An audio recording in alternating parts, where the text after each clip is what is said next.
Letting go, as Nick Trenton explains, is not about ignoring pain, pretending the past never happened, or suppressing emotions until they disappear. Rather, it is about learning to release the grip that unnecessary baggage has on our lives, allowing us to step into a future that is lighter, freer, and more meaningful. Trenton invites readers into this journey by acknowledging what most of us already know but rarely articulate, that life is full of attachments, grudges, disappointments, and clinging desires, and that these weigh us down more than we often realize. At the heart of his philosophy is the recognition that holding on is a form of resistance to reality. We cling to relationships that have ended, identities that no longer serve us, and mistakes that cannot be undone, all in the name of security. Yet in doing so, we close ourselves off to the growth that naturally comes with change. Trenton begins with the simple truth that everything in life is impermanent. The seasons shift, people change, circumstances evolve, and no matter how tightly we hold, we cannot stop the flow of time. To fight against impermanence is to invite suffering. To embrace it is to find peace. The book unfolds almost like a gentle conversation with a wise friend, guiding us through the many layers of what letting go actually means. One of the earliest insights Trenton emphasizes is that letting go starts with awareness. We cannot release what we refuse to see. Many of us walk through life on autopilot, unaware of the stories we repeat in our minds, the resentments we nurse, or the outdated expectations we continue to place on ourselves. By slowing down and noticing the mental clutter, we create the first opening for freedom. Awareness turns the invisible chains of attachment into something visible, and once visible, they can be questioned. Trenton then leads us into the realm of emotional release. Letting go is not a purely intellectual exercise. It is deeply emotional.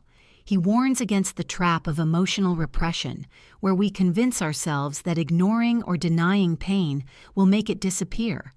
In reality, those emotions fester and grow heavier with time. The act of letting go requires allowing ourselves to feel what we feel, fully and honestly, without judgment. When grief is acknowledged, it softens. When anger is expressed safely, it dissipates. When disappointment is given a voice, it loses its sting. Paradoxically, we find release not by pushing feelings away, but by letting them pass through us like waves that rise and fall. A recurring theme in Trenton's writing is control, or more precisely, the illusion of control. Much of what causes suffering is our desperate attempt to control what cannot be controlled. We plan, manipulate, and cling, hoping to bend reality to our will, only to be repeatedly disappointed. Trenton reminds us that true peace lies in distinguishing between what is within our power and what is not. Our thoughts, choices, and actions are ours. The reactions of others, the unfolding of events, and the passage of time are not. By surrendering the need to dominate outcomes, we regain energy for what truly matters and free ourselves from endless frustration. The chapters that follow feel like stepping stones across a river, each one guiding us closer to the opposite shore. He explores the art of forgiving, not as a gift to those who wronged us, but as liberation for ourselves. To forgive is not to excuse harm or forget betrayal, but to stop carrying the heavy burden of resentment that only poisons our own hearts. Forgiveness, Trenton writes, is the ultimate form of letting go, because it dissolves the invisible thread that ties us to the past. Without forgiveness, we are forever bound to what hurt us. With it, we step into freedom. He also brings attention to identity, the way we cling to old versions of ourselves, outdated goals, and rigid self-concepts.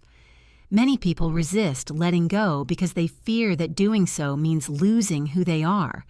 Yet Trenton gently reframes this fear.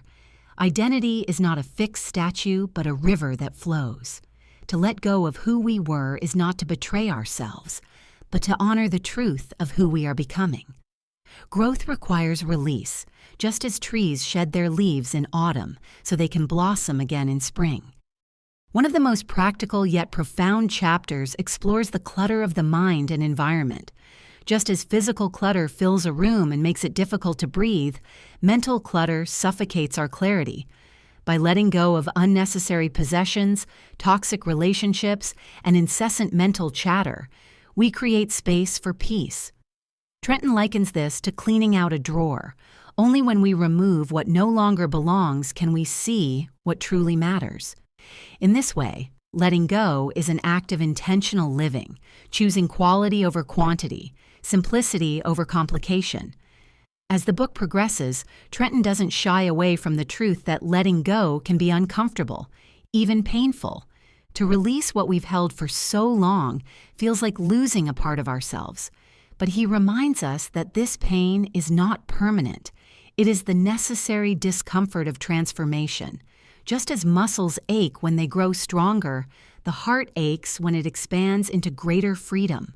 Over time, the emptiness left by letting go becomes fertile ground for new experiences, relationships, and joys that we could not have imagined while holding on to the old. Toward the conclusion, Trenton ties all the lessons together with a call to embrace presence. The present moment, he insists, is the only place where life truly happens. Holding on keeps us trapped in the past or fixated on the future, while letting go roots us firmly in the here and now. When we release yesterday's regrets and tomorrow's anxieties, we discover a quiet joy that was always waiting beneath the noise. Letting go, then, is not an ending, but a return to ourselves, to reality, to life as it actually is. The final message of The Art of Letting Go is both simple and profound. Freedom is not something we chase. It is something we uncover by releasing what we never needed to carry in the first place.